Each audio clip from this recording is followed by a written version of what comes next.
Yeah, I mean, he's suing him for defamation. He's suing him for violating the attorney-client privilege.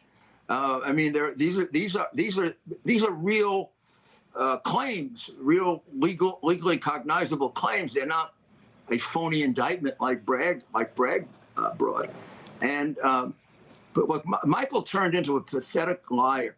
I never want to agree with Rudy Giuliani, ever, but ick.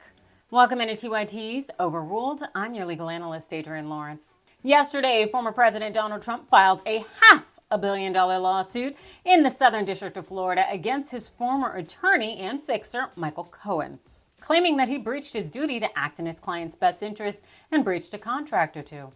And I wonder where Trump got the idea of suing Cohen from. Cohen wrote to me recently because I threatened to sue him because he told a lie about me. He had me on Jeffrey Epstein's island with young people. I've never been anywhere with young people. Wait a minute, you were on Orgy Island? That's what he says. That's what he said. Just asking. And it's not true. I know you weren't. I know.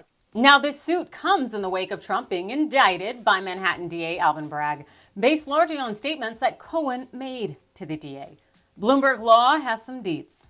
Cohen, whose falling out with Trump has led to exchanges of insults between the men, also was accused of violating a non-disclosure agreement with Trump and fraudulently misrepresenting a $74,000 business expenditure, according to the suit filed Wednesday in federal court in Miami. In his suit against Cohen, Trump alleges his former fixer committed these breaches through myriad public statements, including the publication of 2 books, a podcast series, and innumerable mainstream media appearances.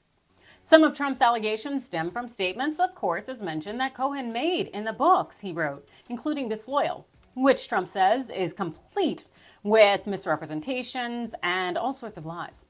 Furthermore, Trump goes after Cohen based on the podcast. In the more than 250 episodes of the podcast produced to date, defendant repeatedly and consistently reveals or purports to reveal confidential information gleaned by nature of his prior attorney-client relationship with plaintiff, as well as information pertaining to plaintiff's personal and private life, according to the suit. Now, as it concerns relief, Trump is seeking $500 million. Plus, he wants Cohen to return the $74,000 that he claims he basically stole. But let's be real here. This 32-page complaint is doing the most for a reason.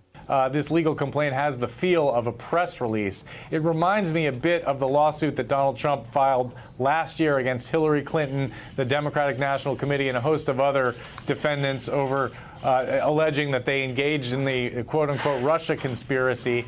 That suit was essentially laughed out of court. A judge said it was completely unfounded.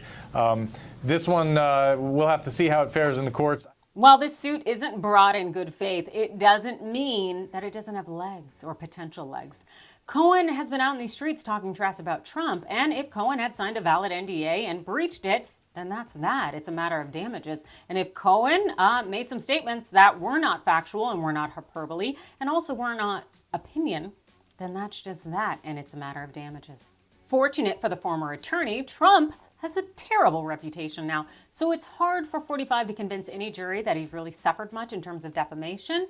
And so we will see how things will work out for Cohen, but I know that they will work a lot better for him if he were in New York, which is why Trump did not file his suit there, but he decided to file it in Florida. I don't know necessarily how this will go for him, but I would think that Cohen is definitely going to seek a change of venue to move it up to New York, where they both are based, in sincerest regards, and also where a lot of their business went down.